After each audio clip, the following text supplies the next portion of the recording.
Décryptage par Jamaldine Benchenouf. Bonsoir.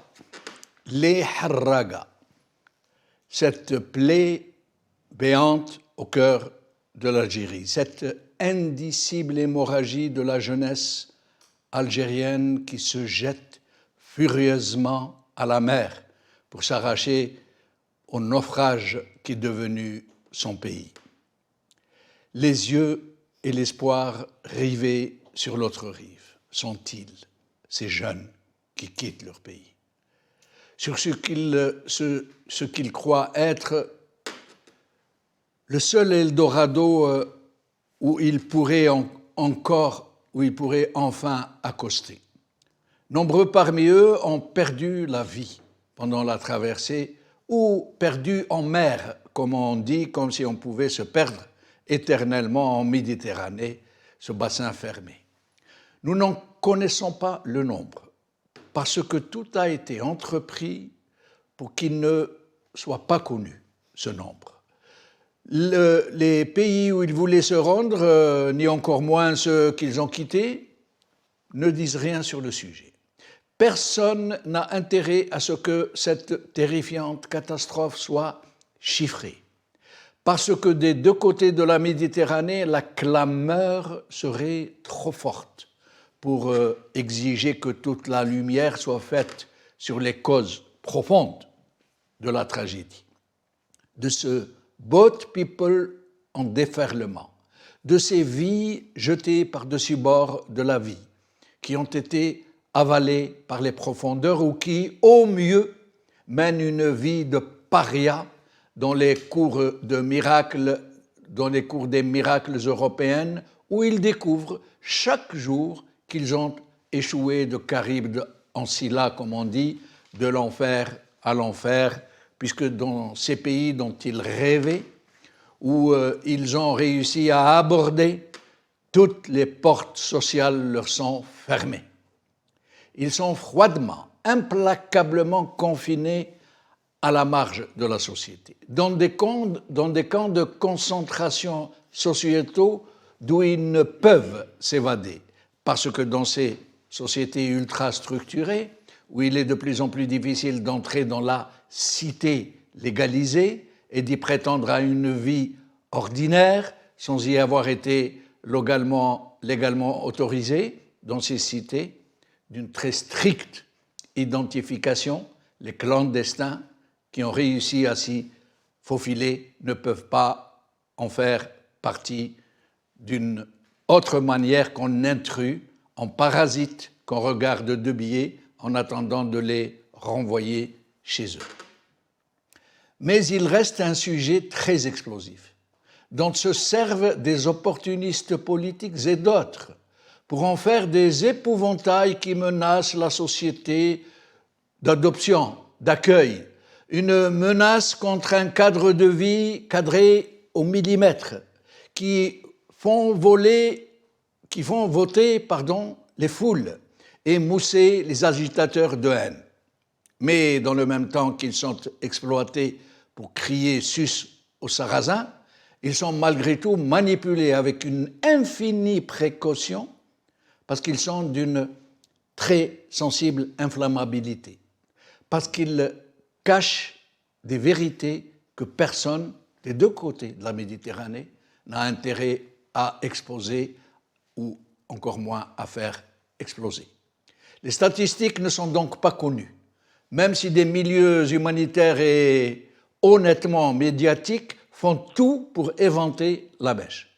Pour les seuls Algériens, où ils se chiffreraient en plusieurs dizaines de milliers, et c'est resté très réservé en n'en disant pas plus. En Algérie, où cette migration clandestine est plus qu'encouragée, pour des raisons évidentes de soupape d'évacuation de la colère sociale, mais aussi pour pouvoir avoir barre sur les pays d'en face, tout est fait pour jeter une chape de plomb sur le sujet. Les statistiques de ce phénomène sont plus que tabous, alors que les moyens de le savoir sont très praticables.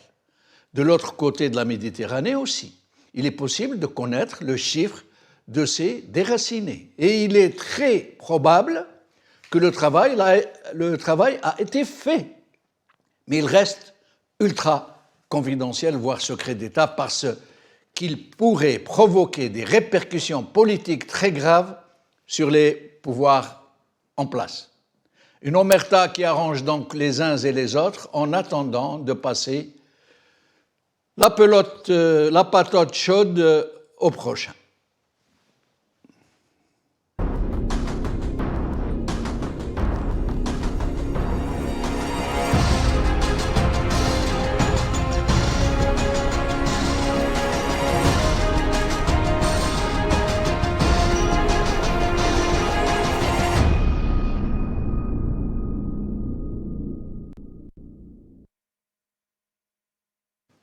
Harraga, fumigène et omerta.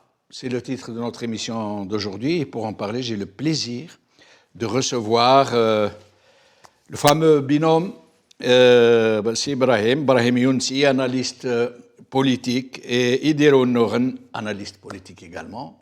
Merci à tous les deux d'être avec nous. Merci pour l'invitation. Merci. Et bonsoir aux téléspectateurs. Je salue mon ami Idir. Pareillement, merci pour votre invitation et salutations fraternelles à celles et ceux qui nous regardent. Merci. Alors, M.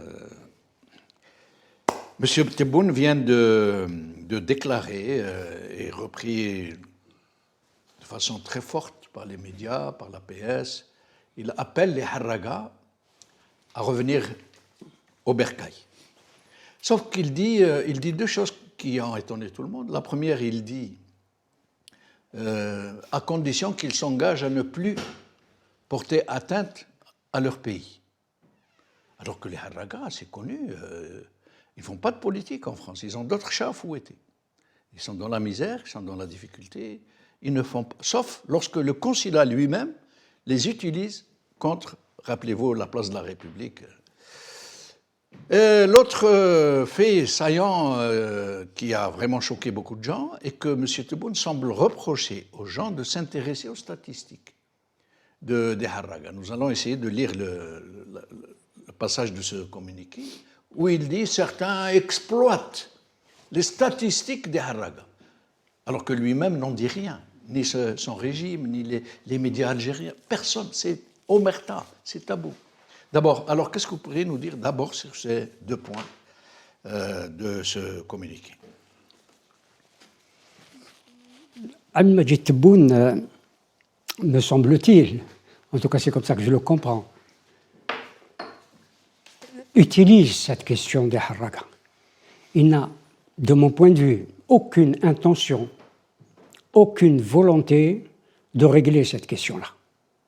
D'ailleurs, souvenez-vous, il avait dit cette énormité au moment, je pense, de son arrivée au pouvoir, oui. Qu'il peut-être fallait-il penser à envoyer quelques jeunes en Occident, faire des stages, et ils verront que c'est mieux chez eux qu'ailleurs. C'est vrai qu'on est toujours mieux chez soi que chez les autres, c'est clair. Mais simplement dans les conditions dans lesquelles vivait et vit la jeunesse algérienne, les jeunes Algériens, auxquels on n'a donné aucune perspective d'avenir, aucune, surtout après l'échec scolaire. Et même quand on a réussi scolairement, universitairement, etc., on n'a pas de boulot, on n'a pas de travail. Permettez-moi une chose, Tebboune a une différence avec tous les chefs d'État, qu'on les aime, qu'on les critique, qu'on les dénonce, etc., que les chefs d'État qui l'ont précédé. De Benbella à Bouteflika, il faut le dire, parler à tout le monde, est-ouest, avec des positions bien claires, bien déterminées, le non-alignement, etc., etc. Mais il parlait à tout le monde. Il parlait aussi bien aux Américains, qu'aux Soviétiques, qu'aux Chinois, qu'aux Africains, etc., etc. Mais Tebboune est dans le soliloque. Il est dans le soliloque, il se parle à lui-même. Il fait de l'imaginaire. C'est le soliloque qui lui fait fantasmer ses positions.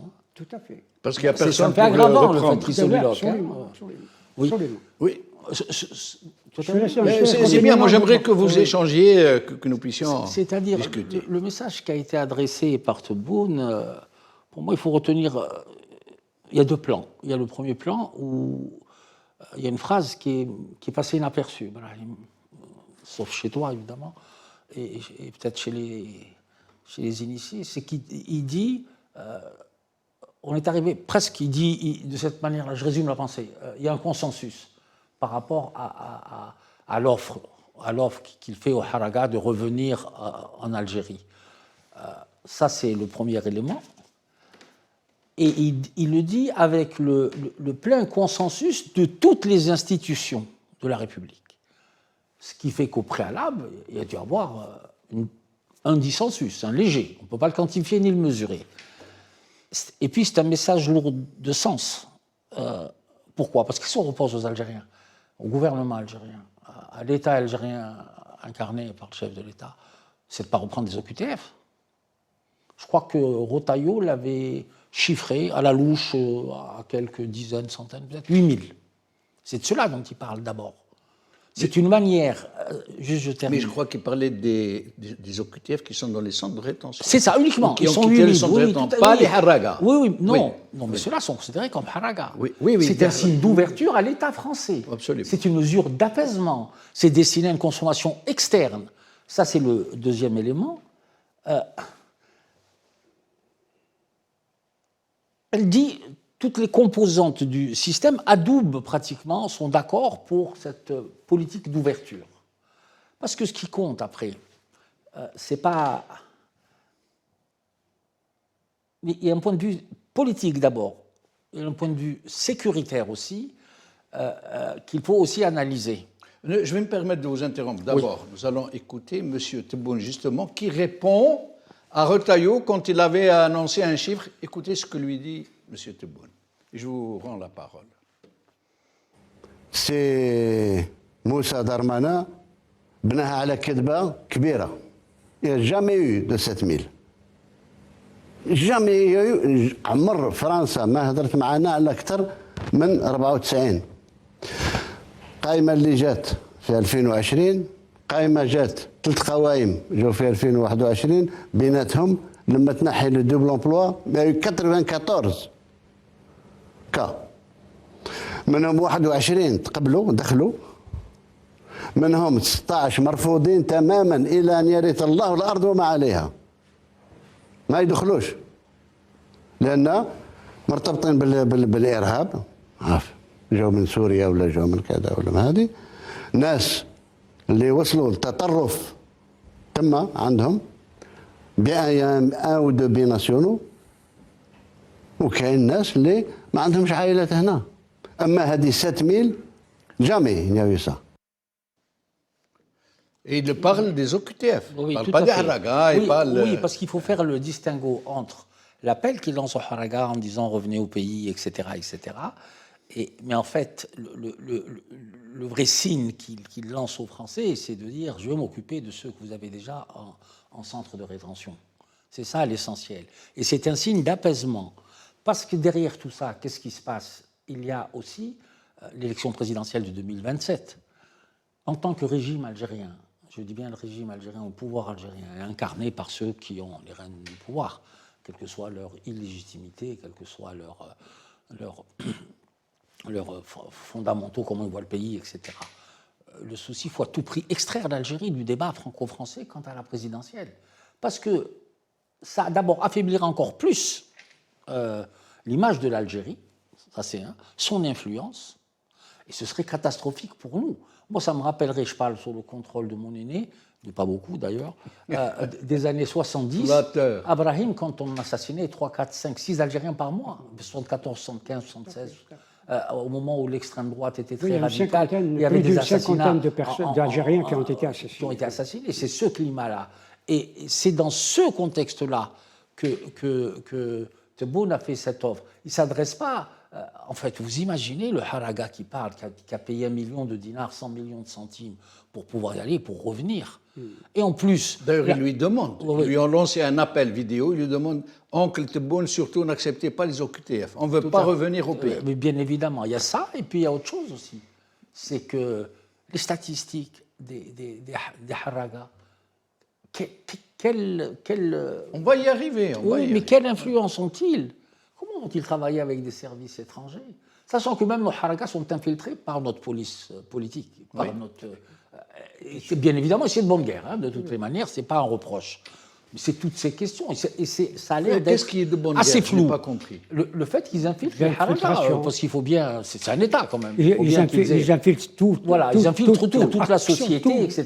Oui, mais quand ils infiltrent des haragas pour les rémunérer et les envoyer contre le Hirak Oui, mais c'est... sur la place de la République... Non, non, mais ça, ils l'ont ben fait. oui. Mais s'ils l'ont fait, ils Ben oui. l'assument. Il n'y a pas que l'État qui a fait ça. Il y a d'autres tendances politiques qui l'ont Oui, fait aussi. oui, oui. Donc ça, c'est un autre débat. Je pense que Absolument, c'est absolument. un peu digéré.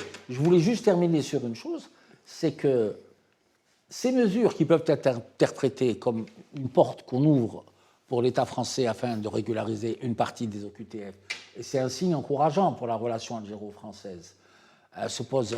Ce ne serait pas donc un geste de pure générosité, M. Ah, Tebboune, non, pas du tout, qui pas se du tout. réveille Il y au a- haraga non, et non. qui invite... ce serait donc dans le cadre de tractation... Mais évidemment. Donc Moi, pour personne moi, ne ça parle reste- par ailleurs. Non, pour moi, ça paraît évident. C'est un signe envoyé. Mais on est encerclé, on est en embargo diplomatique, où nous avons essuyé des échecs ou des semi-échecs ou des insuccès, on prend ça comme on veut, d'un point de vue diplomatique. Il faut bien commencer à ouvrir, ça c'est un.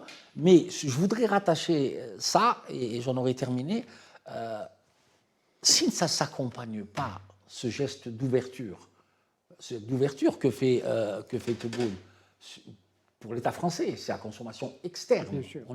c'est évident. Si ça ne s'accompagne pas d'un point de vue interne, c'est-à-dire dans le front intérieur, de mesures d'apaisement de haute intensité. Sans ça, ça n'a pas de sens. Parce que les Français vont dire, je suis désolé, il faut d'abord assainir le climat, qui ont poussé ces jeunes à partir, qu'ils soient politiques, qu'ils soient harrak, qu'ils soient étudiants, qu'ils soient cadres, qu'ils soient chômeurs, peu importe. Assainissez le climat, libérez, ouverture, libérer les soupapes, que les gens puissent parler, qu'ils puissent s'organiser, etc. Si ça ne s'accompagne pas de mesures et de signes d'ouverture de forte intensité sur les détenus d'opinion, sur la vie politique, sur la vie publique en règle générale, ça n'a pas trop de chances d'aboutir parce que l'environnement qui a présidé à ce que les haragas partent reste maintenu. C'est une opération technique, administrative, et ça n'ira pas plus loin. À ce moment-là, ce ne serait pas une lecture politique qu'il faut avoir. Ibrahim, avant que vous n'enchaîniez sur ce que dit Idir, moi j'ai retenu quelque chose. M. Tebboune parle de gens qui ne pourront jamais rentrer à l'Algérie tant que dure je ne sais pas quoi. Ça veut dire à l'éternité. Même si lui disparaît, eux ne pourront pas rentrer. Qui sont des terroristes et des gens qui ont double nationalité, nous dit-il. Est-ce qu'il existe des doubles nationalités haraga? Pourquoi ils vont... D'abord, Haraga, non. Ah oui, mais ce qu'il dit, Haraga, lui, non. il parle des haragas. Oui, donc, De ceux qui sont dans les centres de rétention, qui ont Donc voulu il a être. de mauvais conseillers. Non, si vous permettez, c'est un sujet très sérieux, mais il y avait une blague en Algérie à l'époque, c'était un mascarien, j'adore Mascara et les gens de Mascara, il était résident en France, et quand arrive là, il pose sa carte de résidence, mais pourquoi? Alors, mais il dit, est-ce que quelqu'un peut empêcher des gens de revenir chez eux, quitte à les juger, à les mettre en prison, à les poursuivre? Est-ce que juridiquement, sur un plan juridique, est-ce qu'il est possible de ne pas accepter qu'une personne revienne dans son pays ou soit expulsée vers son pays? Ce n'est pas un apatride, c'est quelqu'un qui a un pays. Expulsé vers son pays, oui, ça arrive. C'est le cas. C'est le cas. On l'expulse toujours vers son pays d'origine. Oui. Où l'on suppose la nationalité de la personne expulsée. Donc elle est toujours expulsée vers son État. Absolument. Son pays d'origine. Absolument. Lorsque celui-ci ne le revendique pas lui-même. Oui, mais là, non seulement il ne revendique pas. Vous savez, ce qu'on m'a raconté sur les... Bon, on parle de Haraga, mais des clandestins, les sans-papiers de façon générale, qu'ils soient voilà, Haraga je crois que ou c'est pas, mieux. Oui, tout à fait. de sans-papiers en général. Oui. Et quand ils sont dans les centres de rétention, d'abord ils déchirent leur papier, Oui. Tout à fait. Pour ne leur pas identité, être pour qu'on ne pas renvoyé savoir. chez eux. Voilà, Chez pour ne pas être attaché Ils à un déchirent pays. le Oui, tout à papier, fait. aussi bien les Algériens que les Marocains, que les Tunisiens, oui, ou oui, les oui. cachent. Ou les cachent. Ensuite, les consulats sont sollicités pour reconnaître leurs ressortissants. Et là, on dit à la personne qui vient pour savoir si il est algérien ou pas, etc., il va dire non, ce n'est pas notre ressortissant. Il ne parle pas la langue, le dialecte algérien. Oui. Il est tunisien. Et les Tunisiens font la même chose. Ils ne veulent pas reconnaître également Ça leur prend des mois et des mois. Et oui, ça prend une Et éternité. c'est des gens qui ne peuvent pas laisser en Voilà. centre de rétention. Donc oui. ils le relâchent en pleine nature. Absolument. Et ils disparaissent. Mais ils finissent par les relâcher. Oui, c'est le cas. La justice les relâche. Mais la question, Idir tout à l'heure a dit que c'était une question politique. La question des clandestins, pas seulement des haragas. Les haragas, c'est une catégorie différente. Ceux qui viennent avec leur passeport pour un séjour court, etc., en vacances, et qui restent. Et qu'ils sollicitent la préfecture de police pour résider en France, selon la loi de 1968. Et puis, on ne le leur donne pas. Mais ils restent quand même. Ils deviennent des clandestins. Ils travaillent clandestinement, etc. Ils vendent des cigarettes de contrebande. Voilà. Du sarour. Absolument, Hein? absolument. Ouais. Cette question est éminemment politique. Et elle a toujours été. Posé. Parce que c'est j'allais dire, des dizaines de milliers de clandestins qui sont essentiellement en France. Aujourd'hui, c'est pratiquement dans toute l'Europe. À l'époque, ils étaient concentrés en France. Et parce que le pouvoir, tous les pouvoirs successifs qui ont connu cette vague de clandestins en France, parce que ça n'existait pas avant. La crise économique dans les années 70, puis bien sûr, les conditions des libertés publiques. Beaucoup sont partis parce qu'ils ne se sentaient pas dans un pays où ils ont la liberté d'agir, où ils ont la liberté de faire aussi, même de faire. On les empêchait de faire, de créer des commerces, de créer, etc., etc. Parce qu'il y avait des normes rigides. Donc, ils partaient. Et le pouvoir d'Alger en fait une question d'ajustement socio-économique. Imaginez que 100 000, 200 000, 300 000 jeunes rentrent aujourd'hui en Algérie. Quel est leur avenir? Qu'est-ce que l'État va en faire? Et quel sera le niveau de stabilité politique? Oui, parce qu'en plus, aujourd'hui, là où Tebboune lance un appel et fait un appel d'offres pour l'Algérie, alors que la situation financière et économique de l'Algérie est en déséquilibre. Il s'apprête à prendre le chemin du FMI. Eh oui. Évidemment. Il y a un déséquilibre sérieux. Oui. Il y a une chute drastique des prix du pétrole prévue dans quelques Oui. mois. Hein. Mais ça, c'était prévisible il y a plus de 2 ans. Il y avait des indicateurs sérieux sur certaines Oui, c'est voilà. entre 20 à 25 $, voire 30 $ de moins. C'est ça. Là, actuellement, ce matin, je crois qu'elle était à 59, 60 $, pour vous dire. Moi, la question que j'aimerais... Juste pour terminer, à propos des... Non, allez-y. Alors, moi, j'aimerais savoir, pour ce qui est... D'abord, je vais vous lire ce que dit M. Tebboune pour ce qui est des statistiques. Écoutez bien, c'est fort de caper. Hein. Alors, non seulement lui-même ne donne pas les chiffres, aucune structure étatique ne donne les chiffres des haragas. Aucune. Non seulement on n'entend jamais parler des arrestations des gros passeurs qui ont pignon sur rue, qui ont des criques où garer leur go-fast, qui ont des fûts de mazout visibles à 1 kilomètre, et qui sont très connus, qui ont des barons qui les protègent. On n'a pas entendu parler d'arrestation. D'abord, je ne parle pas des petits passeurs à la petite semaine, des gros passeurs qui sont très connus. Non seulement on ne donne pas les chiffres, ou alors on biaise. on dit 94. Alors qu'au bas mot, il y a des statistiques, au bas mot, on parle de plus de 50 000 depuis l'accession de M. Tebboune à aujourd'hui. Et ce sont des chiffres tout aussi biaisés parce que la réalité des chiffres pourrait être beaucoup plus importante. Certains parlent de 200 à 300 000. C'est plus important. Voilà. Alors, M. Tebboune, 7 000 par an. et on ne parle pas des morts, des perdus en mer, des gens qui sont dans les morgues et que l'État n'a pas Parce qu'il faut les identifier. Non, qui ont été identifiés. Oui, si, je parle de ceux qui ont été identifiés par ADN. Mais le régime, soit il les rapatrie discrètement pour que ça ne fasse pas des vagues, soit il refuse. Ou alors il les rapatrie un par un, mais pas tous, en Espagne et en Italie. Alors, voilà ce qu'il dit, monsieur. Monsieur Tebboune, il y a ceux qui voulaient utiliser les statistiques relatives à la harga pour ternir l'image de l'Algérie, semer le désarroi, etc. Et je passe sur le reste. Ça dépasse l'entendement. Parce que les statistiques le gênent. Je voulais juste rebondir sur quelque chose, c'est que quand il dit dans le communiqué ceux qui n'ont pas de sang sur les mains, n'ont pas de relation avec des services étrangers, oui. etc. Mais c'est affolant, je veux dire.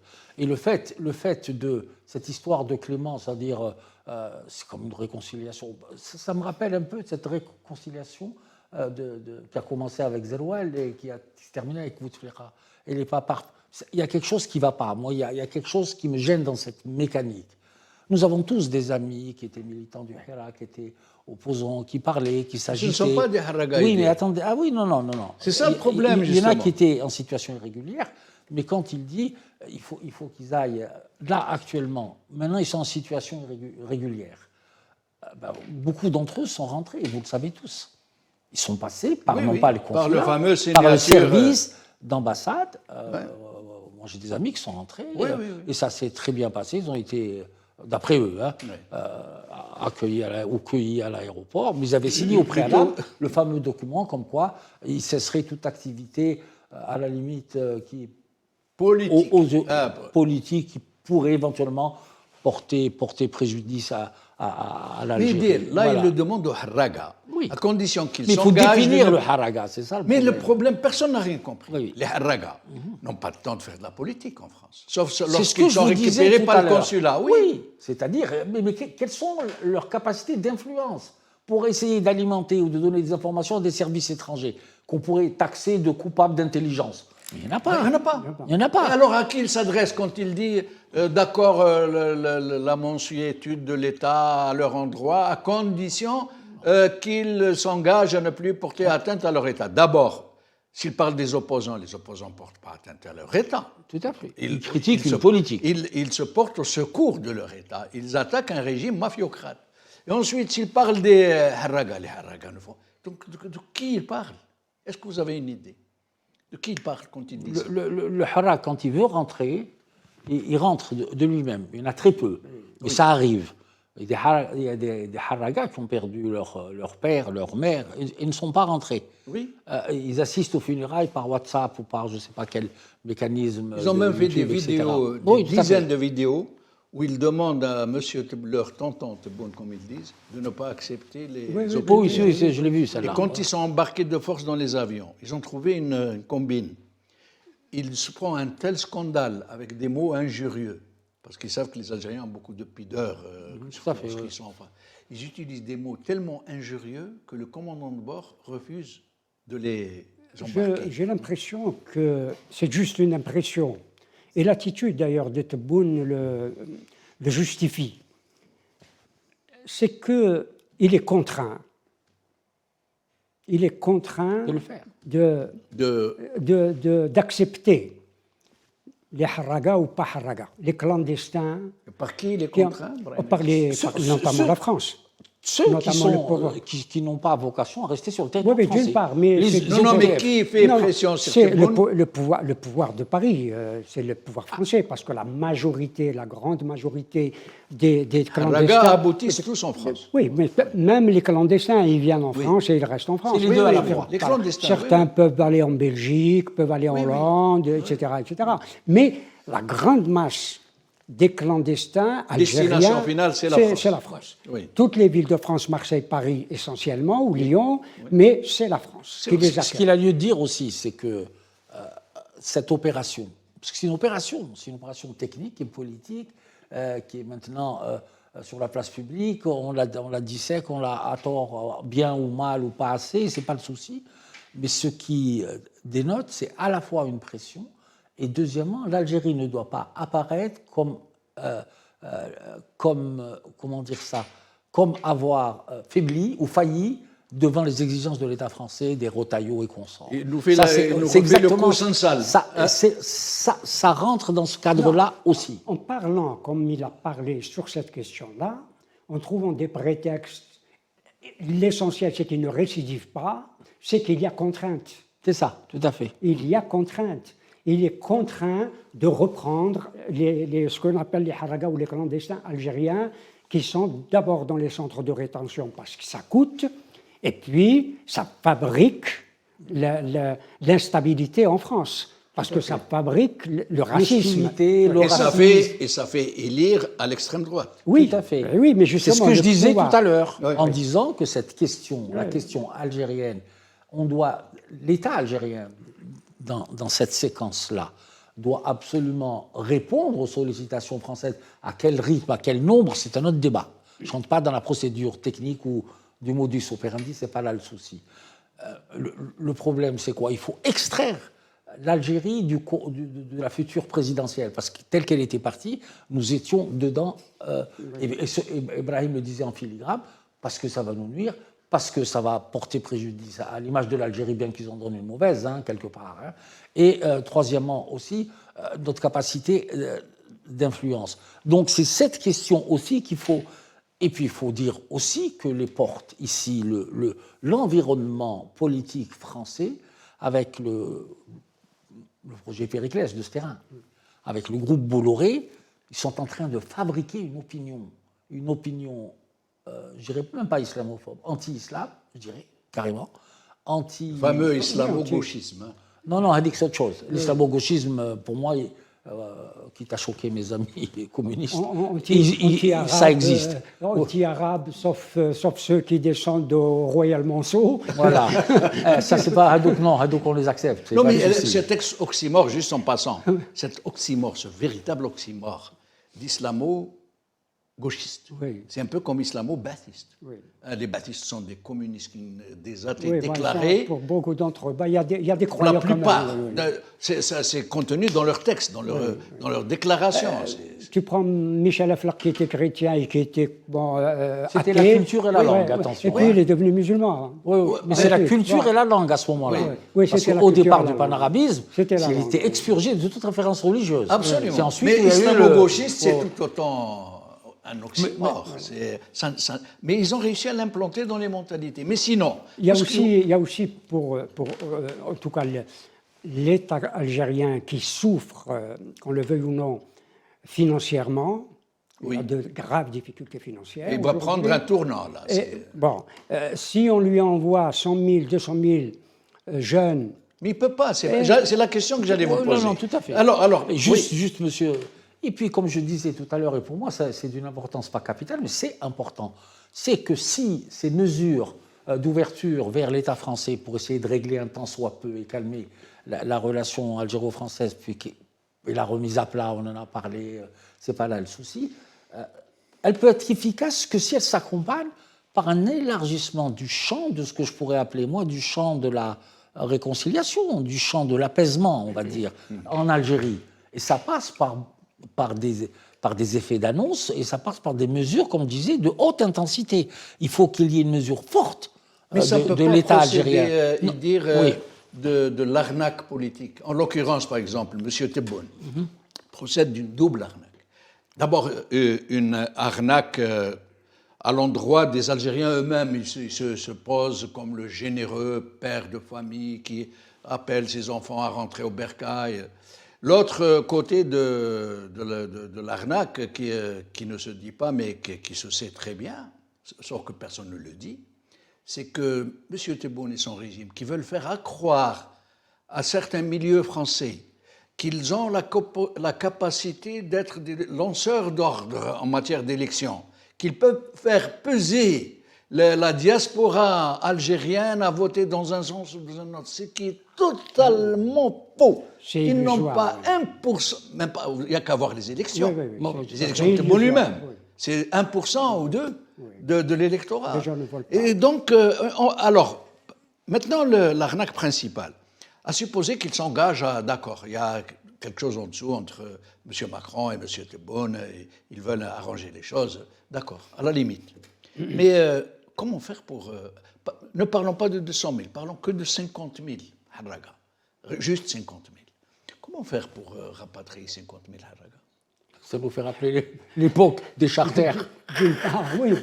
Non, mais si toute la compagnie Air France se mobilisait pendant 6 mois à ne faire que ça, ce serait un vrai problème, sans compter les coûts, sans compter que ces gens-là, il faut qu'ils soient d'accord, sans compter qu'il faut sinon les attraper, ce qui est quasi impossible, et sans compter que si jamais il arrive à les rapatrier, ça va être une bombe atomique en Algérie. Oui. Parce que c'est des gens qui ne veulent pas rentrer. Ils n'accueillent pas l'enfant prodigue. Et, voilà, évidemment. C'est pas l'enfant prodigue. C'est pas l'enfant prodigue du tout.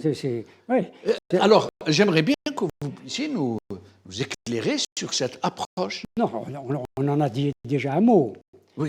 On en a dit un mot. D'abord, sur la question socio-économique. Est-ce que 50 000, c'est beaucoup? C'est beaucoup. C'est la population d'une ville moyenne en Algérie. Dans un marché saturé. Un marché de l'emploi, un marché de logement. Absolument. Le marché est saturé pour eux. Déjà, les Algériens qui sont sur place, non, ils travaillent, ils ont une rémunération chômage modique, ils habitent chez les parents, etc. Les gens de l'âge de un ceux SMIC qui est à peu près de l'ordre de 70 €. Oui. Il faut le rappeler. Oui. 70 €, ce que rapporte au moins un harag qui vend des Marlboro. Disons que oui. Et puis les prix sont pratiquement alignés sur les prix français, si j'ose dire. Les fruits et légumes en Algérie, le pain, etc. C'est quand même relativement cher par rapport aux revenus des familles et des foyers. C'est vrai que c'est difficile. C'est très difficile. Et puis les caisses de l'État se vident.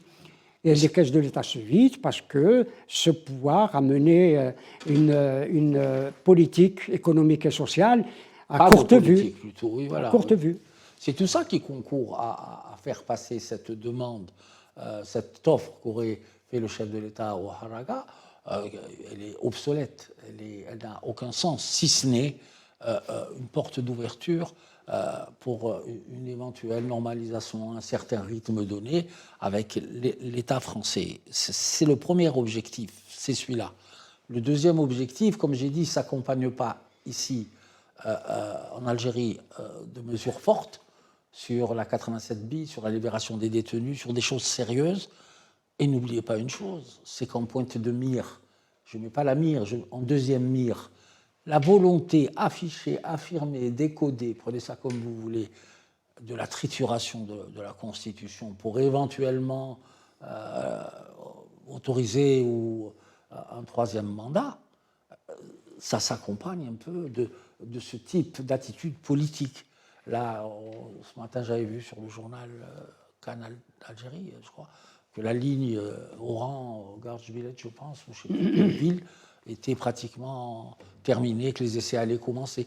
Donc c'est tout ça, tous ces événements vont concourir à essayer de faire passer la future trituration de la Constitution. Et c'est important, une légère normalisation avec l'État français, quelques mesures d'apaisement que j'espère grandes pour les détenus d'opinion. Quand vous pensez à M. Tadjadit, un poète, un État qui a peur de ses poètes, c'est un État sectaire, c'est un État... Madame Mira Mornesh, en prison, il faut le rappeler, pour un poème. Hein. Pour un poème, mais on n'arrive pas à comprendre. un journaliste comme Hassan El-Khadi qui a été en prison pour un tweet ou pour une prise de position Entre autres, politique. oui, il est déjà sorti et c'est déjà, voilà. Bah, Donc, voilà en gros, quoi. Oui. En tout cas, je ne crois pas que ce soit simplement une impression, une réalité. C'est une réalité et ce pouvoir nous a habitués à cela. Ce n'est qu'un effet d'annonce du côté du pouvoir d'Alger.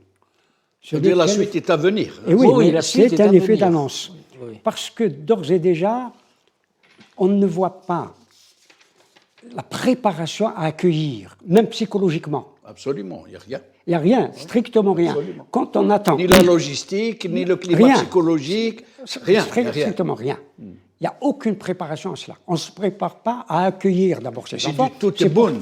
Voilà. Oui. Bon, il est comme ça, c'est l'improvisation. C'est pour ça que j'ai parlé de l'enfant prodigue, parce que l'enfant prodigue a été accueilli, on l'attendait à 1000 km qu'il arrive, alors que là, on n'attend personne. On attend. Alors justement, On attend- eux, ils sont dans la posture d'attendre les problèmes qui vont arriver, qui vont revenir. Alors j'aimerais justement, il nous reste après 12 minutes, j'aimerais qu'on puisse aborder cette question que je vais vous poser. Vous rappelez les années du printemps berbère, 2001-2002. Moi, j'ai parlé au directeur général de l'OFPRA en 2003, je crois. J'ai vu le rapport. J'ai été étonné que l'Algérie soit en première position pour le ce nombre qui d'asiles. est des asiles politiques. Comment on dit les réfugiés conventionnels. J'ai oublié le mot. Alors, il m'a dit oui, c'est vrai, il a été imprudent, il ne voulait pas me le dire, mais c'est sorti comme ça. Il m'a dit oui, c'était la suite du printemps berbère. Du printemps noir. Du printemps noir. Je lui ai dit oui, mais qu'est-ce que ça va Il m'a dit oui, beaucoup de gens ont demandé à venir. Après, je me renseigne un petit peu et je découvre que l'État français avait donné l'ordre au consulat de l'Algérois, particulièrement, et de la Kabylie, d'accorder les visas aux jeunes sans compter. C'est à un point où quiconque demandait en Kabylie un visa, qu'il était jeune, accordé. Et il savait, et en France, l'instruction a été distillée pour leur accorder l'asile politique. Parce que quand ils ont l'asile politique, ils ne peuvent plus retourner en Algérie. Et donc c'est comme ça qu'ils ont vidé la rue kabyle de sa colère. Alors, moi je me suis dit qu'à travers ça, ils ont appris à vider la rue de sa colère, une soupape de sécurité de la cocotte minute pour faire sortir la pression.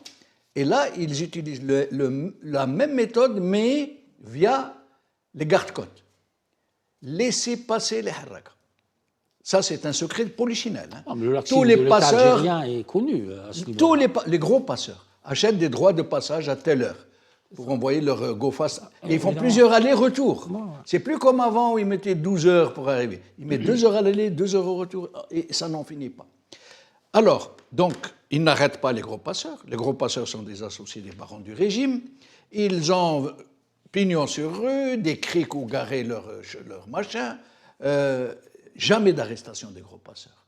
Et l'autre argument, et je finirai là, c'est quand M. Tebboune a rencontré Mélanie, il y a, je crois, 1 an et demi ou 2 ans, je ne me rappelle plus. Elle lui avait demandé de faire quelque chose pour empêcher ce flux permanent des Harragas vers l'Italie. Il lui a promis, il n'y a plus de Harragas vers l'Italie. Aujourd'hui, il y a très peu de Harragas qui arrivent à passer les mailles du filet, qui partent de l'Est vers l'Italie. Par contre, l'Ouest, c'est open bar.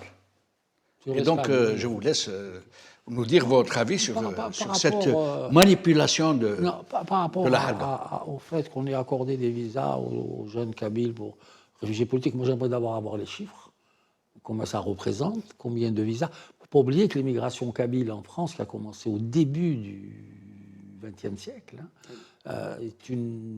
les Kabyles ont remplacé les Auvergnats en France, en ce qui concerne les restaurants, les brasseries. Oui. Ça peut être un lobby extraordinaire, qui tarde à venir d'ailleurs, mais c'est un lobby. Sauf qu'ils n'avaient pas le droit de servir de la bière. C'est ça. Ah, d'accord. Et donc, Ils ont remplacé les si on Auvergnats peut... et les Aveyronnais. Aveyronnais, c'est vrai, vous avez raison.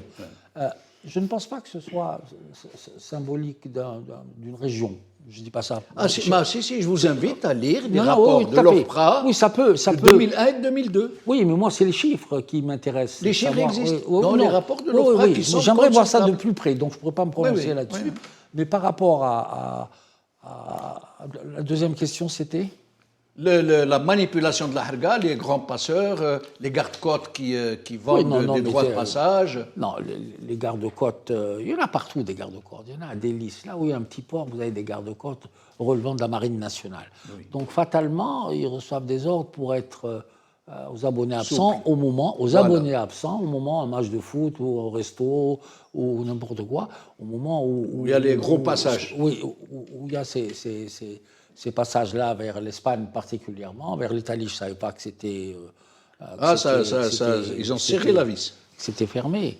Mais moi, je reste encore une fois convaincu que même toute cette opération, pour voir ça de manière globale, comme on dit, de manière holistique, comme ça, générale, moi, c'est une opération, pour moi, qui est pleine de mauvaise foi d'abord. Sa consommation, c'est des messages qui ont été lancés à l'État français. Ils auraient pu le faire, tout en gardant un semblant de c'est pas nous, c'est moi qui ai fait cet appel afin de rassembler notre immigration qui vit dans la précarité, qui est humiliée, qui est ostratisée, qui est, etc., etc. Ce qui est vrai d'un côté, et les gens qui sont là et qui sont sérieux, qui restent dans les clous, ils n'ont pas de soucis. Ça, il faut le dire aussi. Oui, c'est vrai. Il n'y a que ceux Mais qui les sont clandestins choisis. ne peuvent pas être dans Voilà. les clous. Et le fait qu'ils ramènent ces clandestins-là, c'est pour ça que j'ai dit, il faut faire, maintenant, si on devait classer les clandestins par des catégories, en suivant le niveau socio-économique, en suivant, etc., on n'a pas ces chiffres. Donc on ne peut pas savoir. Donc c'est, le mot haraga, pour moi, Ibrahim, c'est un mot valise. On met tout dedans. Oui, C'est un mot valise. Ce sont des gens qui sont entrés sans visa. Mais, Tout simplement. oui. Soit par voie terrestre, soit par voie maritime. par voie maritime, Ouais, soit ouais. par chemin détourné. ouais, tout à fait. Donc, les clandestins, c'est cela. Oui, ouais. Ceux qui traversent les frontières. Absolument, sans sans y être autorisés. autorisés. Et qui vivent sur le territoire oui, sans oui. papier. Oui, oui, et qui travaillent sans travaillent papier. au noir. Beaucoup travaillent au noir. Oui, oui, oui. Tous ne sont pas des bandits, entre guillemets, Évidemment. ne sont pas des voleurs, ne sont pas. Il y en a, mais pas tous. Il y a Mais dans là, beaucoup de même choses le qui- chiffre, qui partent. est-ce que demain, M. Tebboune, s'il est sollicité par son homologue français pour lui donner un coup de pouce, le faire paraître comme le gars qui a réussi à entamer l'éjection de ces malvenus, de ces... qu'est-ce qu'il pourrait faire dans la réalité? Réellement faire revenir des milliers, des dizaines de milliers? Ben, Est-ce qu'il pourrait le faire? Tebboune est dans une situation de totale incapacité ou de grande incapacité. Eh oui, j'imagine. Et une grande incapacité aussi bien à l'intérieur, parce qu'à l'intérieur, il ne maîtrise pas les enjeux fondamentaux. Il ne les maîtrise pas. Demain, le pétrole... il ce ne n'est pas maîtrise lui qui- même pas le stock d'infos. Oui, Le stock tout à fait, d'informations. tout à fait. Donc il est hors sol. à A fait. vu toutes les bourdes qu'il fait, c'est pas possible, je veux dire. Donc c'est à double niveau.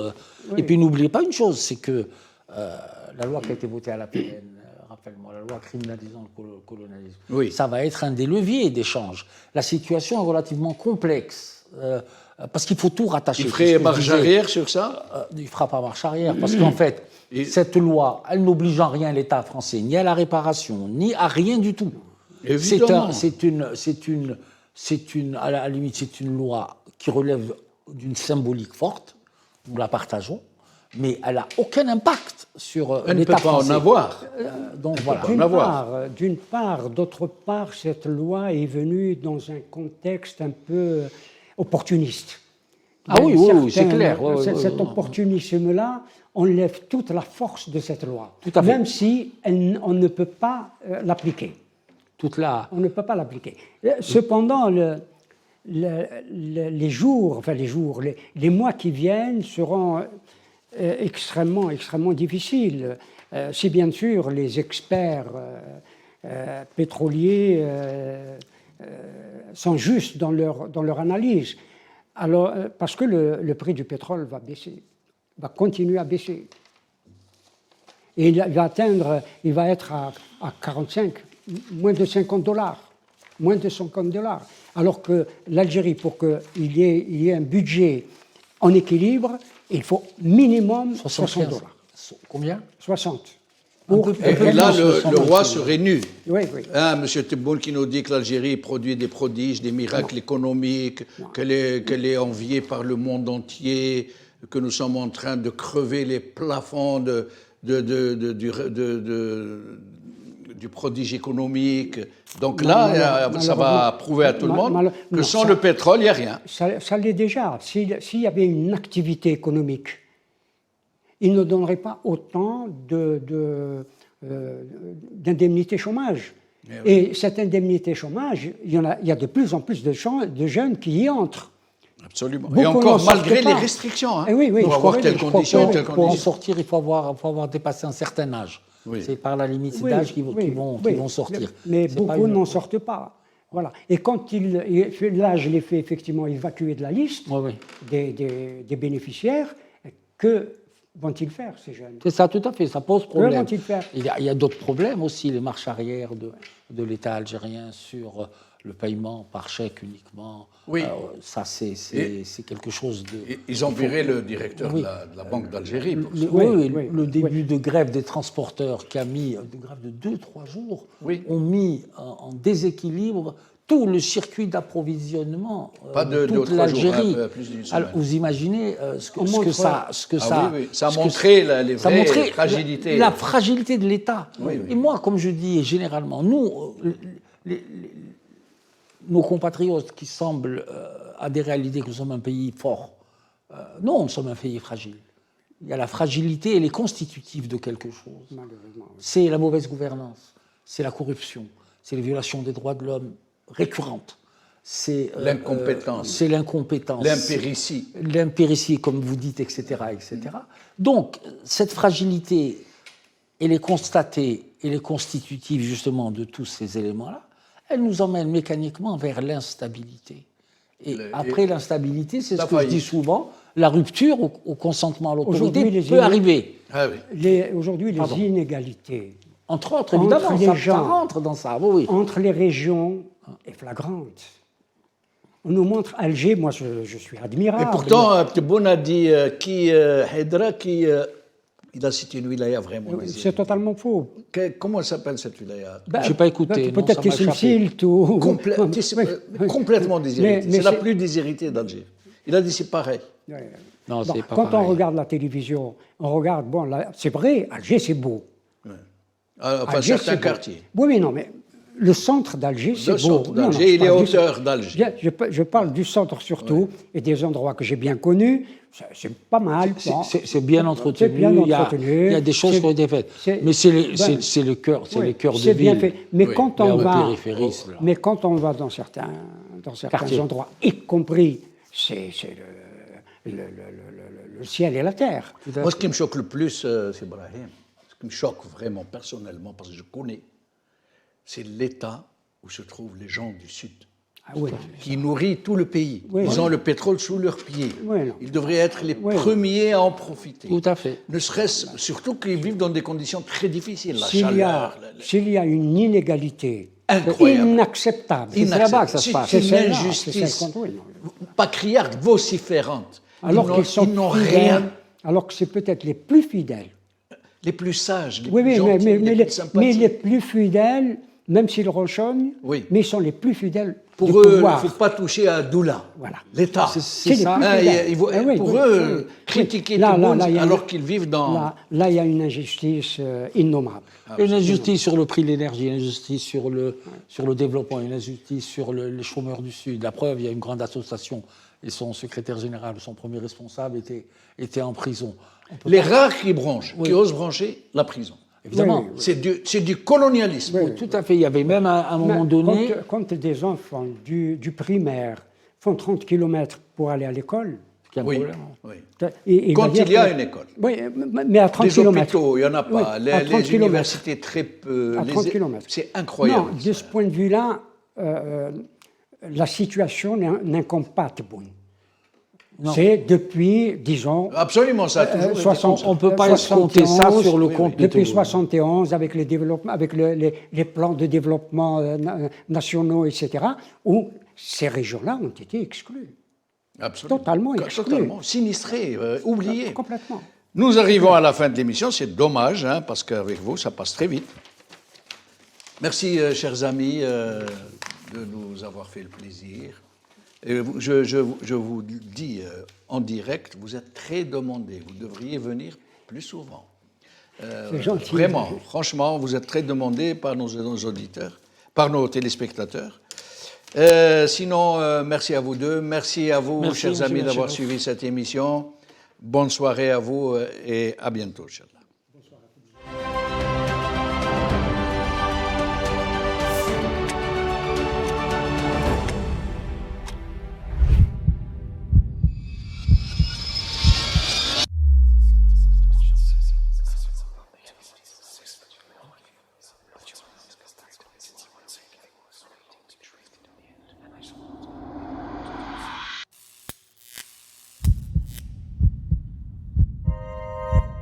Décryptage par Jamaldine